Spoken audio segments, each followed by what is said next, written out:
Hey, ¿qué tal? Bienvenidos a este podcast sobre cómo escribir, bienvenidos a Empezando a Escribir, el podcast de servidor Alfonso M. González, donde os hablo pues de eso, de cómo estoy, porque estoy en ello todavía, empezando a escribir, cómo estoy comenzando a publicar y poco a poco pues cómo aprender en este mundillo de la autopublicación, aunque quizás publique con editorial y quizás en breve incluso. Pero un poco cómo funciona todo esto, cómo empezar a escribir, empezar a publicar, aprender, en general todo lo que pueda interesar a una persona que está escribiendo, quiere empezar a escribir o lleva un tiempo, tiene dudas, quiere aprender o simplemente pues está interesada en escuchar este tipo de contenidos. Esto es un episodio raro, vamos a decir, o no sé cómo calificarlo. Es, como habré puesto en el título, que todavía no lo tengo claro, es un ensayo de una charla. Es un ensayo de una charla, de una presentación para más señas. Voy a ir al grano.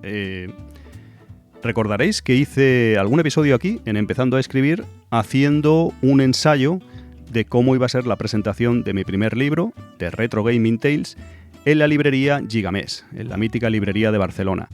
Creo que fue una buena idea. Una idea original, pues antes de dar la charla, hablar yo solo aquí con vosotros, hacer un podcast improvisado sobre más o menos cómo podría ser esa charla, ¿no? Qué podría comentar sin guión y, bueno, pues aspectos del libro que luego en realidad en la charla final no fue así, pero me sirve a mí un poco, pues eso, para entrenarme y para reflexionar y es un contenido también para vosotros, si queréis saber más detalles del libro, del proceso creativo y de todo lo demás, creo que puede ser interesante. Voy a hacer lo mismo con este Pulp Reality, con mi segundo libro, con mi novela corta de ciencia ficción que se habrá presentado, porque aunque cuando grabo esto todavía no ha sido así, cuando escuchéis vosotros este episodio ya habrá sucedido. Se habrá presentado el día 10 de marzo, viernes 10 de marzo a las 7 de la tarde en la librería Gigamés.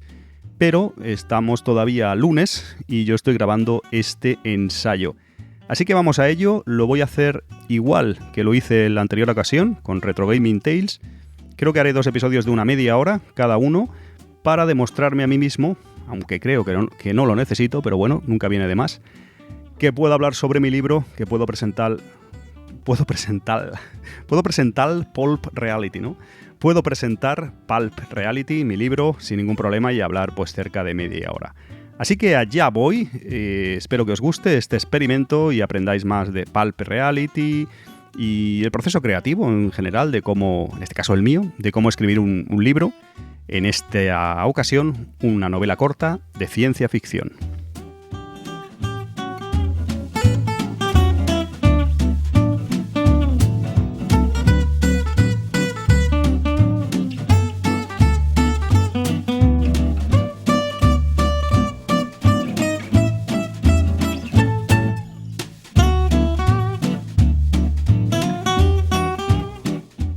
Muy buenas, bienvenidos, gracias por estar aquí en Gigamés. Esto es una simulación, evidentemente, no lo voy a hacer mucho, esto es una broma inicial solo.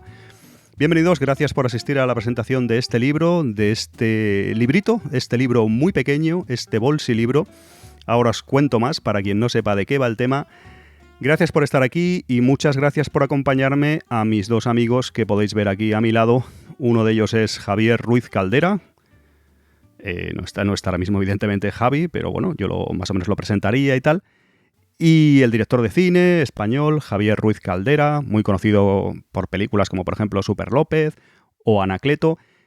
Y aquí a mi derecha, que aquí no hay nadie, pero bueno, imaginaos que está a mi derecha, el amigo Star de Matranet, pues conocido pues por ejemplo porque lleva muchos años trabajando en Catalunya Radio en Generació Digital, ese programa que quizás conocéis y que me ha ayudado mucho en este Pulp Reality.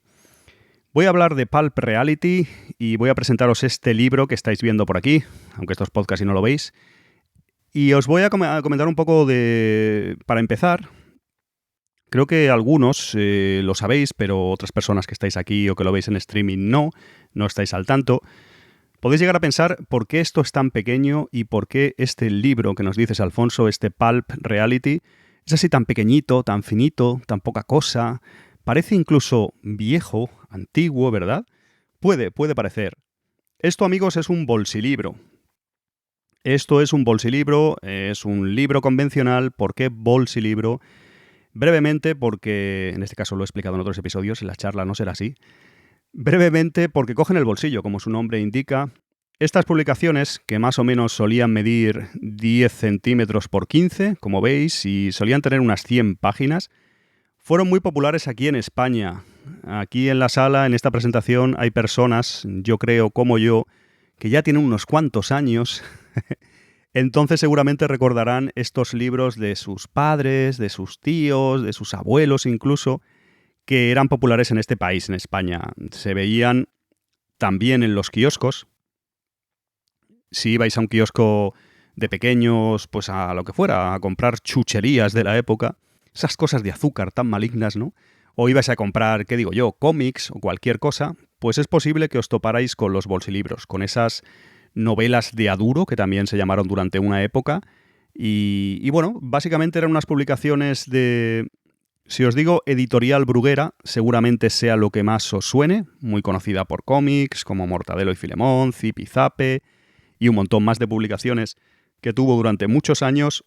Editorial Bruguera publicó muchísimos bolsilibros. De hecho, tenía unas tiradas realmente grandes y era un tiempo en España, y no quiero tampoco extenderme mucho con esto, pero para que os hagáis una idea, ¿qué es un bolsilibro? De hecho, en la charla tendría algún bolsilibro original, de verdad, de los antiguos, para ilustrarlo. Un bolsilibro, pues era una forma de acercar la literatura a las masas, a la plebe, vamos a decir, cuando el tema de publicar libros y tal no era tan barato. Hoy en día a lo mejor un libro nos puede parecer económico, pues 10 euros, 15 euros, lo que sea, pero quizás hace muchos años, en los años 50, 60 y demás, creo que no era tan económico. Así que la salida de estas publicaciones, de estos bolsilibros, como se les empezó a llamar a partir ya quizás de los 70, pues eran una forma de tener novelas y acercar la lectura al público así más de a pie, de la calle. Los bolsilibros, y voy finalizando con esto, se caracterizaban por estar hechos en un papel muy malo. De hecho, yo Pulp Reality lo quería publicar exactamente igual con ese papel, pero no hemos encontrado ese papel tan malo. Papel de pulpa, papel muy económico, como os imaginaréis, para que fueran muy baratos, para que fueran pues realmente una encuadernación así muy básica, papel de baja calidad, y que fuera casi... Para que os hagáis una idea así más sencilla, como los mangas en Japón, que son casi de usar y tirar. Estas pequeñas novelas se compraban en el kiosco, en librerías, en diferentes lugares, papelerías incluso diría y demás. Se leían a lo mejor en un día, 2, 3, lo que fuese, y se tiraban o se cambiaban o se llevaban a lugares donde hacían intercambio y eran muy consumidas, Había bolsilibros de muchísimos géneros, además, os cuento, y ya lo imaginaréis, pues de ciencia ficción, como es este caso de Pulp Reality. Había bolsilibros del oeste, bolsilibros románticos. ¿Quién no ha oído quizás a la escritora Corín Tellado? ¿Cierto? Escritora de muchísimos bolsilibros y una de las escritoras españolas con más libros publicados y con más lectores, incluso yo diría.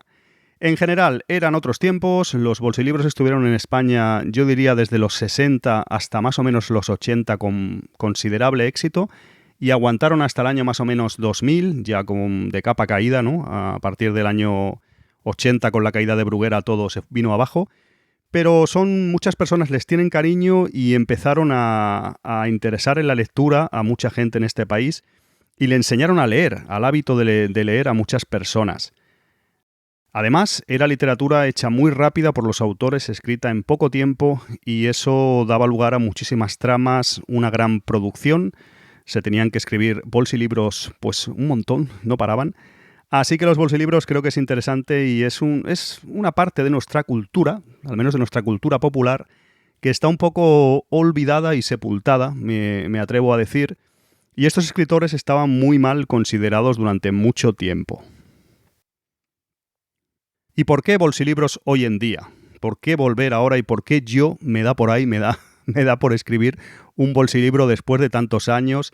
Algo que os puede parecer viejo, porque si lo veis lo hemos hecho yo creo también, en el sentido de clonarlo en el formato, portada y todos los detalles, que os puede parecer casi un bolsilibro real, de los 70, de los 80, Pues simplemente ha sido por el amigo aquí, Star, el amigo Matra, empezó a publicar unos bolsilibros en el año 2020, creo que es.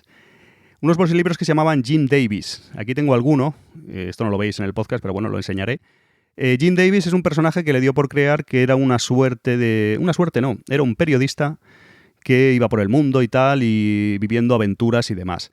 El amigo Star, aquí presente, publicó 5 bolsilibros de Jim Davis y llegaron a mis manos, los leí, me gustaron mucho y yo pensé, ostras, yo también quiero hacer esto, quiero publicar también bolsilibros. O lo que podríamos llamar neobolsilibros, puesto que están hechos ahora y bueno, son como nuevos. No somos los primeros que lo hemos hecho, desde, ya os digo, los 90 o el año 2000 que se dejaron de publicar regularmente y oficialmente, podríamos decir, bolsilibros. Pues algunas personas se han aventurado a hacer cosas similares, a hacer neobolsilibros. Pero yo creo que a este nivel, por lo menos como os comento, a nivel físico y en cuanto a diseño y demás, nadie lo ha conseguido hacer, y queda mal que yo lo diga, que lo ha conseguido hacer tan bien, ¿no? Que sean tan fidedignos. Así que de ahí nace este Pulp Reality, de ahí nacen estos bolsilibros que voy a ir publicando, porque sacaré más y luego os cuento. Y de ahí nace Pulp Reality, ahí nace esta obra que estamos presentando hoy. Pulp Reality, ¿por qué este título? ¿Por qué, Alfonso, se te ocurrió esta chorradilla de título, vamos a decir?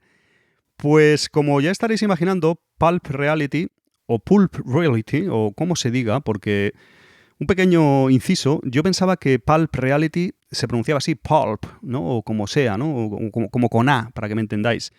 Pero luego he tenido mis dudas porque igual se pronuncia Pulp, o no me hagáis mucho caso. De hecho, vi una charla de casualidad de Tarantino sobre su película Pulp Fiction, o Pulp Fiction, y creo que Quentin decía Pulp. La estaba viendo en inglés, evidentemente, en YouTube, y decía Pulp. Y yo llevaba ya no sé cuánto tiempo diciendo Pulp Reality, mi libro, y de repente Quentin Tarantino dice Pulp Fiction. Digo, ostras, es Pulp, no Pulp.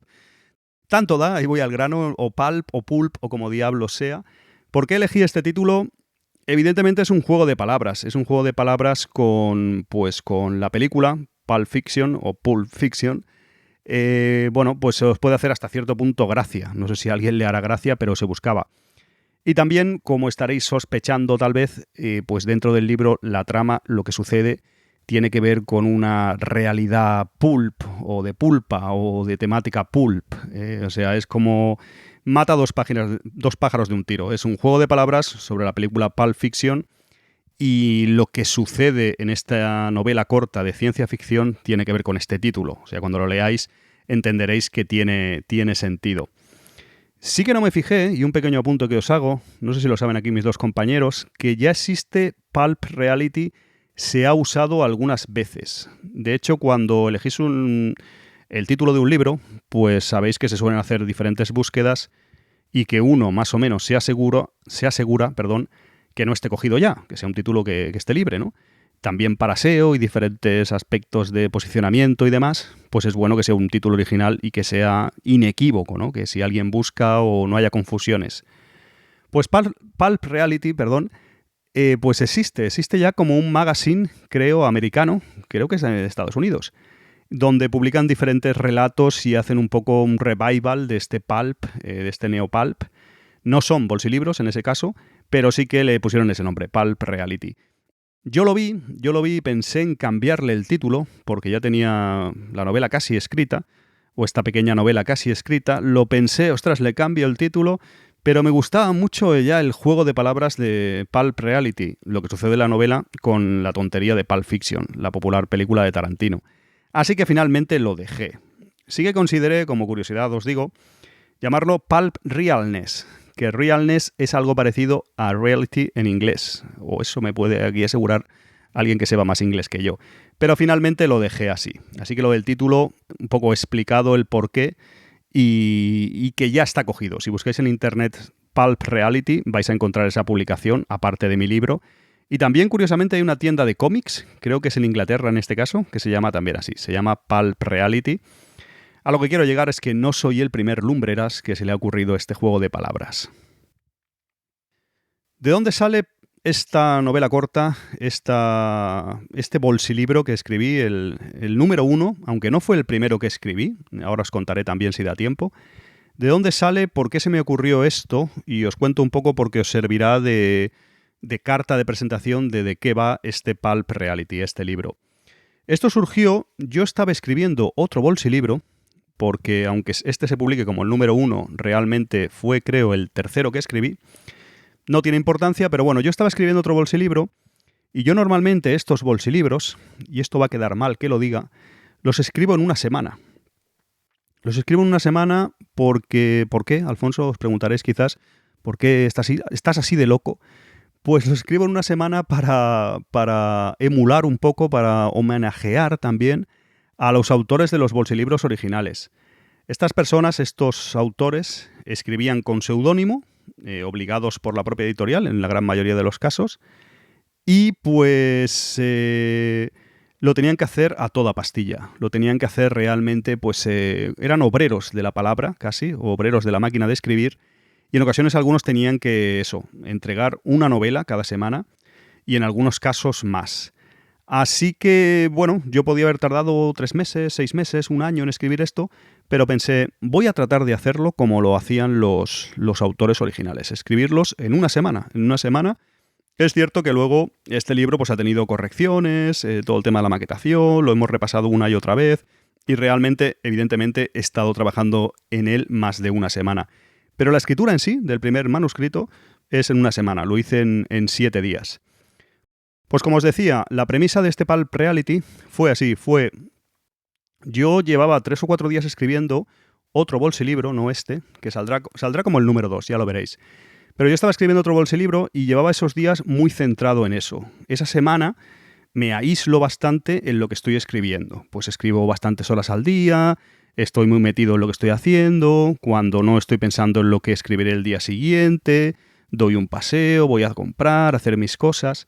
Entonces, no sé si llevaba ya 4 o 5 días escribiendo esta novela, estaba muy centrado en ello, muy metido, y fijaos la tontería, se me ocurrió, ¿y si fíjate qué tontería, ¿no? Pero, ¿y si me encontrase con algún personaje de mi libro, ¿no? ¿Por qué? Diréis, Alfonso, qué tontería, ¿no? Sí, pero imaginaos, al estar tan metido en ello, pensé, estoy tan metido en este mundo que estoy escribiendo, en esta chorrada mía, vamos a decir, si me lo permitís así, que, no sé, necesito como cambiar de aires y se me ocurrió esa semilla, ¿no? En ocasiones que te viene a la mente decir, ¿y si yo ahora bajara a la calle a dar un paseo, a comprar, a lo que sea? Y si quiero aislarme de este mundo que estoy haciendo en mi libro, me encontrase alguien de mi libro, ¿no? Sería curioso. Evidentemente eso no puede pasar, no estoy loco, amigos. Sé que es mentira, es simplemente una ficción, una cosa que se me ocurrió, pero me sirvió de premisa para Pulp Reality.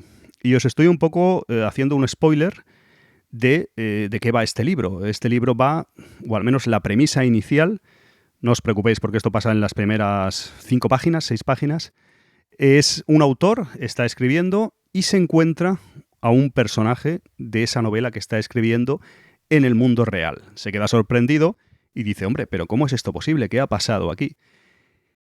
Y de ahí nació la premisa de escribir esta novela corta de ciencia ficción, pues fue esa temática, ¿no? ¿Y si un autor se encontrase a un personaje de su propia creación, ¿no? Podría jugar con eso, podría jugar con la metaficción. ¿Qué pasa si ese autor escribe algo? ¿Eso afecta al personaje? O viceversa, si el personaje incluso habla con él, ¿puede ser que afecte a su manera de escribir o continuar escribiendo el libro? Eso daba un abanico, yo creo, grande de posibilidades y lo quise unir con otra cosa más. Lo quise unir con otra cosa más que es una de mis pasiones, es Japón, el país nipón. Y sabéis algunos que me conocéis, que estáis aquí, que he viajado muchas veces a Japón, me gusta mucho ese país y demás.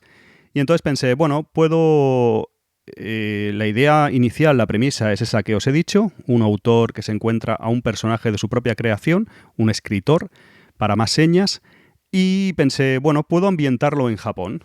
Tiene que ser ciencia ficción, voy a meter unos elementos de ciencia ficción, voy a crear una pequeña sociedad, un pequeño mundo, así en las pocas páginas con las que dispongo, en las 96 páginas que tengo, pues eso, y digo, ¿por qué no ambientarlo en Japón? Ya que yo, en teoría, debería saber algo de Japón, lo he visitado en muchas ocasiones y demás, pues digo, sí, puede ser cómodo para mí. Uno, esta premisa inicial de un autor que se encuentra con su personaje con Japón que yo conozco y me gustaría también y en más de una ocasión lo he considerado, lo he reflexionado, hablar sobre Japón en el futuro. ¿Cómo será Japón en el futuro? O al menos, qué previsión tengo yo en mi cabeza de cómo será Japón en el futuro. Y juntando esos dos elementos, lo que os digo del autor encontrándose a una creación suya y un Japón distópico, evidentemente, que creo que puede ser así en el futuro, ya tenía más o menos todo pavimentado, todo hecho, o al menos un punto de inicio bastante interesante.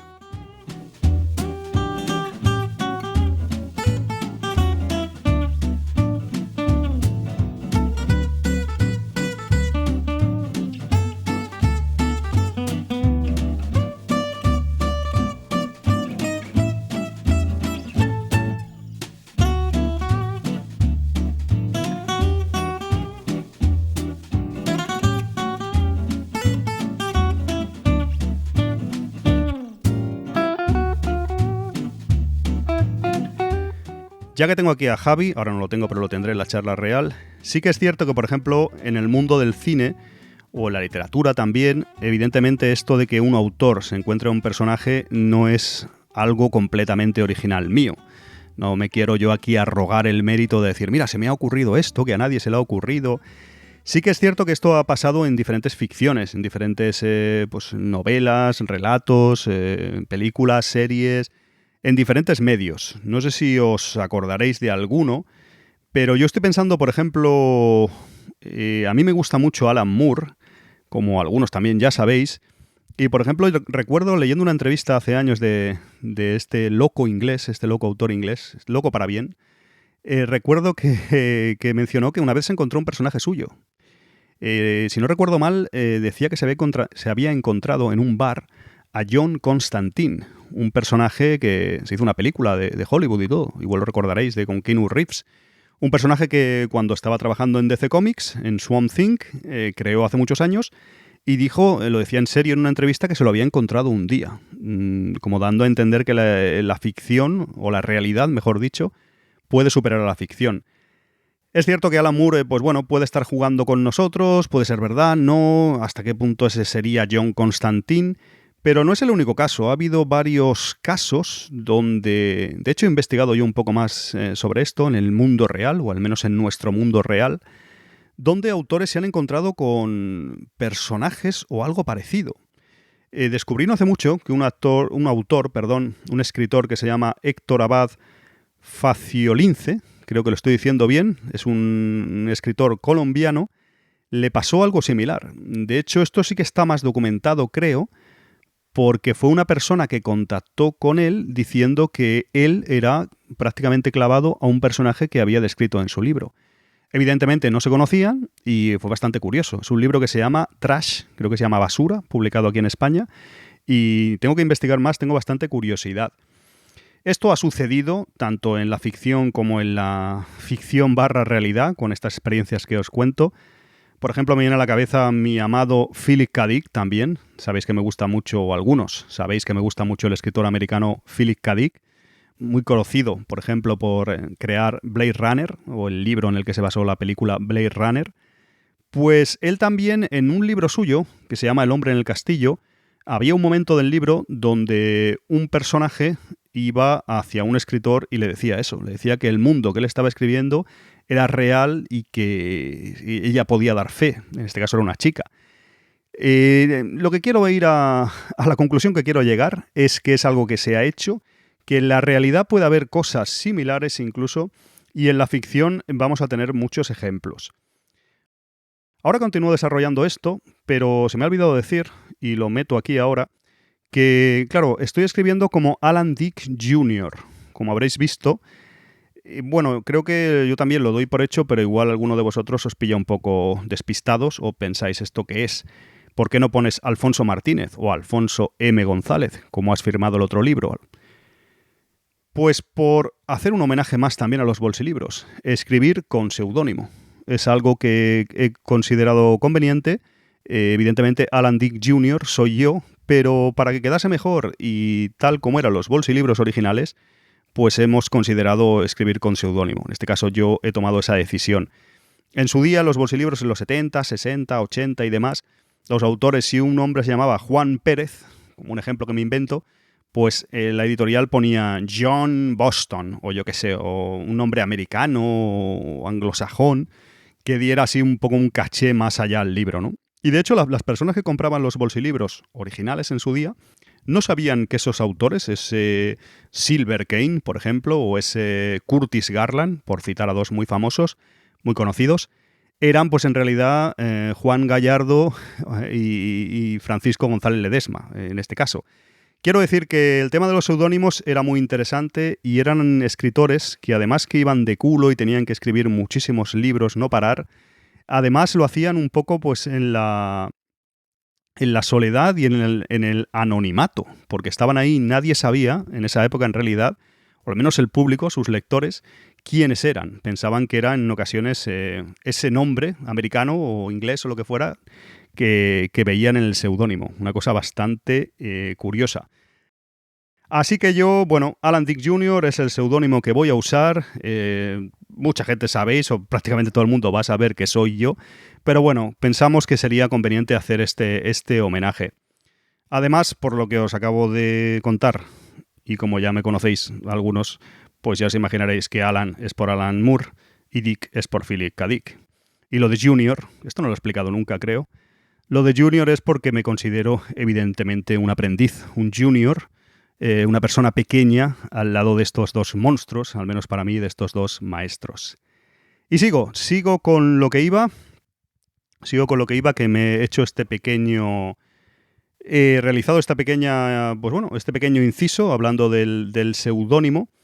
Y voy a continuar lo que os comentaba antes de... No es un spoiler, pero básicamente es un escritor, como os he comentado, que se encuentra a personaje o personajes de su mundo en el mundo real. De lo que él está escribiendo, de la novela que él está escribiendo, empiezan a pasar cosas raras y diferentes personajes comienzan a emerger, vamos a decir, en el mundo real. Y eso evidentemente puede generarle bastantes problemas y nos va a dar el conflicto que necesito para ir tirando adelante esta novela corta de ciencia ficción. Como os decía, no es lo primero. Hay muchos casos en el cine, en la literatura y demás. Sí que os voy a decir que, y esto está bien reconocerlo, tampoco no lo he dicho hasta ahora, yo creo, en ocasiones los escritores, o yo me considero ya escritor, utilizamos disparadores o un poco pues motivadores o... No hablaré porque no lo considero copias, pero sí que hablaré pues eso de obras que realmente las usamos como para evolucionar en algún tipo de, pues eso, de plot que se nos pueda ocurrir, ¿no? En este caso, Pulp Reality está bastante inspirado, lo reconoceré. Nadie me lo ha dicho hasta ahora, pero lo digo yo abiertamente. Una película que se llama Ruby Sparks. ¿Alguien la ha visto de aquí? Creo que me van a decir que no, en la charla real, si lo pregunto. Creo que Ruby Sparks no la ha visto casi nadie. Es una película americana del 2014 quizás. Del 2014 quizás, 2012, no me acuerdo. Bueno, pues tiene bastante relación con eso. Es un chico joven que está escribiendo y un personaje, una fémina, una chica de su libro, de su obra, aparece en el mundo real. La película me pareció interesante, me gustó y sobre todo pensé que tenía un potencial más allá, o eso me pareció a mí, que es algo que se le podría sacar más punta o yo podría pues enfocarlo desde otro punto de vista o llevarlo un poco más allá incluso.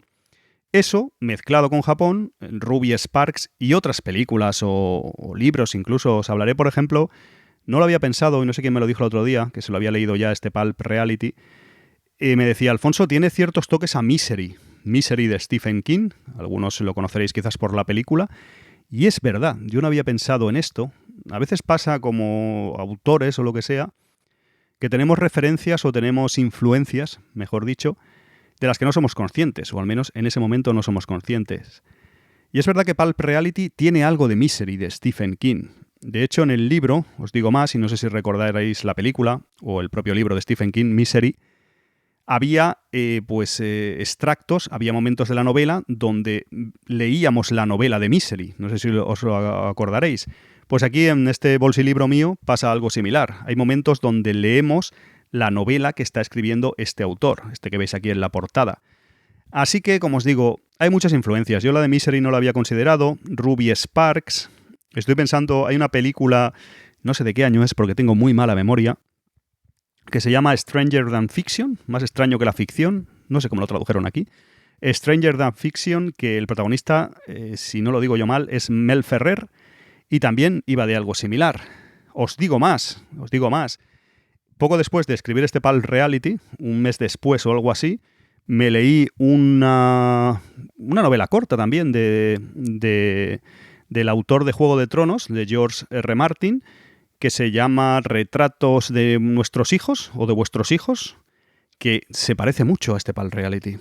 Si no se parece mucho a este Pulp Reality, la premisa es similar. Un autor, en este caso a través de cuadros, que van trayéndole y van apareciéndole personajes de sus obras. Va interactuando con ellos y bueno, básicamente es que esto es algo que se ha hecho en ficción en muchas veces. Como os decía, no voy aquí yo a pretender ser el más original del mundo, pero es algo curioso, ¿no? Cuanto menos es algo curioso que a mí me interesaba y que he tratado de enfocar en esta novela corta de otra forma. Una de las formas ha sido a través de Japón. Como os decía, esto es un poco esa mezcla, esa premisa inicial de qué pasaría si un autor, un creador, se encontrase a un personaje o personajes de su mundo ficticio y pudiera interactuar con ellos en el mundo real, vamos a considerar, y a la vez con Japón, con un Japón distópico del futuro. ¿Qué pasaría si junto esas dos opciones? En cuanto a Japón, tiene mucha influencia, igual que os he hablado de las influencias en cuanto al tema de el autor con su creación. En las influencias geográficas o de setting, en este caso del país donde pasa, del entorno donde pasa la novela, es Japón del futuro. En este caso la influencia muy grande fue Kamagasaki. Kamagasaki igual no os suena, porque igual os suena de Japón pues Kioto o Tokio o el barrio de Akihabara o lo que sea, pero seguramente nadie os habla de Kamagasaki. Kamagasaki es un barrio en Osaka que es uno de los barrios más pobres o más descuidados o con personas con más necesidades de todo el país. Recuerdo cuando mi primer viaje a Japón, en el año 2009, visité Kamagasaki y me impactó muchísimo, me impactó mucho, porque en ocasiones pensamos en Japón y siempre nos viene a la cabeza pues todo lo bonito, lo límpido, lo maravilloso y demás del país, pero no pensamos en ocasiones que existen también lugares como Kamagasaki. Y Pulp Reality está inspirado, eso tampoco lo he dicho nunca creo, en Kamagasaki, en ese barrio tan especial de Osaka, donde hay personas con muchos problemas de salud, vagabundos, personas evidentemente con muchos problemas económicos. Y bueno, eso es interesante, ¿no? No es que yo me divierta por ver ese tipo de personas, pero sí que me gusta ese aspecto de Japón un poco oculto y que también existe, ¿no? Y de hecho, llevándolo más allá como una distopía de lo que puede venir en un futuro, aquí o en otras sociedades, quizás más cosas acaben como Kamagasaki. Ciertamente es posible. Así que junté esas dos cosas. Junté diferentes películas, libros, demás cómics incluso. Estoy pensando en un cómic de John Byrne que se llama Next Men, que también había un momento que pasaba algo similar. Seguramente he tenido muchas influencias al pensar o al crear o al llegar hasta la premisa de un autor que se encuentra con sus creaciones, seguramente, y también habré tenido mucha influencia a la hora de crear un Japón alternativo, donde todo suceda en este bolsilibro, en Kamagasaki de Osaka. Yo creo que han sido mis dos principales influencias para crear esta novela corta, este Pulp Reality.